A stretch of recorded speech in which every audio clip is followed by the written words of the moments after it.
गोटे पुरातन जुगर कथा। उत्थानपात नामक एक राजा थिले। तांकर दुईटी राणी।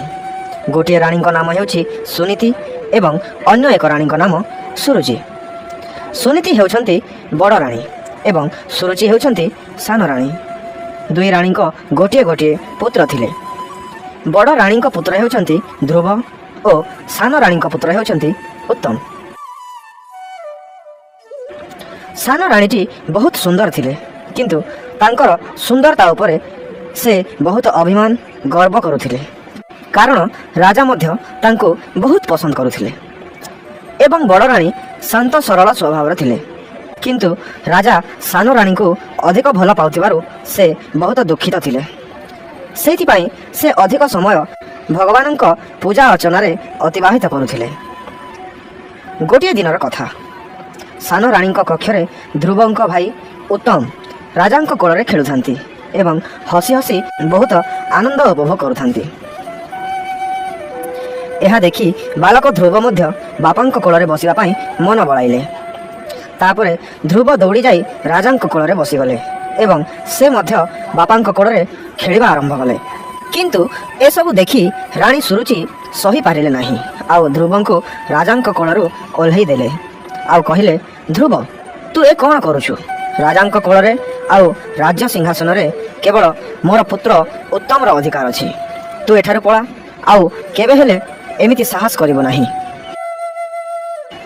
ए सब सुनी ध्रुव सेठारु कांदी कांदी फेरी आसिले। आउ जाई मां सुनीति को कहिले। सब कथा सुनी मां को आखिर मध्य लोह झरी गला। से पुत्र को बुझेबा पई कहिले, तू दुख कर नाही ध्रुव, आम पई भगवान अछंती। से तोर सब दुख कष्ट हरण कर नेबे।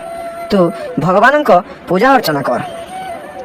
ए सब सुनी ध्रुव पचारती, सतरे माँ भगवान कौन सतरे मोर दुख शुणिबे? माँ कहती, हाँ रे पुआ। तापरे ध्रुव भगवान को खोजा जंगल को चली जाए। नारद मुनि सब जानी पारती। आउ ध्रुव को जीवा बाटरे अटकाती। पचारती, ध्रुव तुम्हें घंच जंगल रे कौन करुछ आउ कुआड़े जाउछ? ध्रुव कहती, मु भगवान को खोजा जाऊँगी।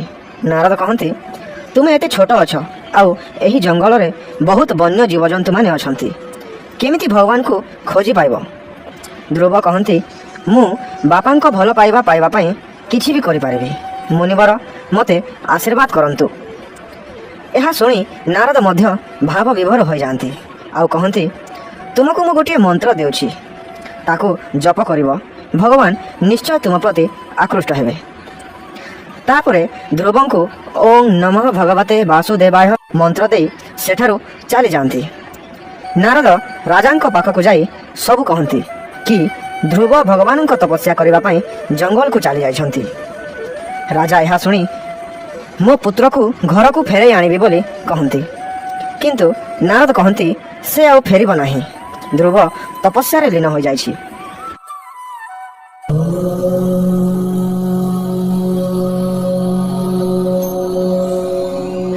ध्रुव सेठारे बहुत कठिन तपस्या करती। जेते बाधा विघ्न आसिले मध्य तांको फरक पड़ु नथिला। एते कम बयस रे एते निश्चल भक्ति देखि देवता माने मध्य चिंतारे पड़ी गले जे केते जन्म तपस्या करी मध्य भगवान विष्णु को केही पाई पारि नाहंती, किंतु एते कम बयस रे एते घोर भक्ति भाव केबे देखि नथिले। गोटे दिन भगवान विष्णु मध्य निजको अटकाई पारंती नाही। आउ आसी भक्त ध्रुव को दर्शन दियंती।